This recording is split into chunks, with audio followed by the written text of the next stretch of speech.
Premtobre Kasee na Augustation ya de mu konsam foforo emu na ekwan Enchi-Dadieso kwan ne de nyame anim ni wona efa so ne wona etikro no mu de omunim se kwan na enye kura nti ahyenkafo kan won hu bomu ye kire na ya make say Western North Regional Minister Shewombo ama chese wa ye kwan no kura de ama wo ma wo ha obi ani kire Adom TV etoso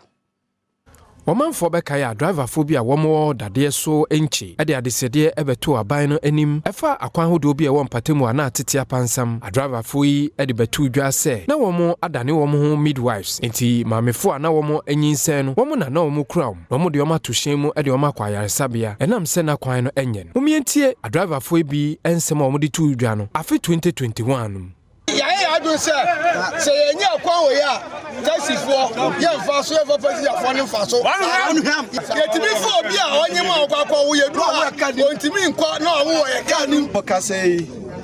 no be enam enchi a wo nam kwan so a wo ba efidie si so a wo ba be siesie kwan yama na me no kra nim akwan ba ko a me pen so as regional minister mehwe ne ya ye. Thank you.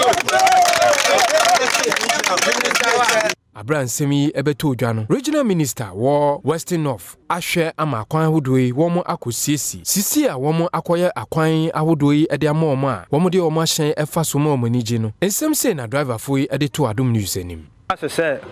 what is so for any regional minister no omo modern bo omo ya wi aka second quote na chese driver for ni how bia wo kwan na so bio Enchi kwende yedana sepa se watma abombode ayekwana me enchi kwende yedana sepa ye man moni adwuma waibi ba enwie na enwie kra no nso no na ye obabi nso ebetimi de no nso asoso. District Chief Executive for War Swaman Dadieso Philip Kwabena Boahene ebo aban no ene regional minister abaso so mutu sa na moy esiesi akwan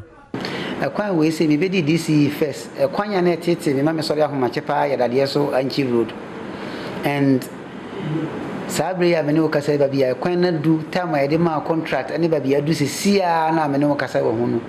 e ma ye bo aban na ba so pa na do dan kwa kufu ado na aban ma ya de pa asida kase no so nkoma ya regional minister honorable eba obin ono obedi minister no so kra she warranty boot atiti atache wo kwan ne so da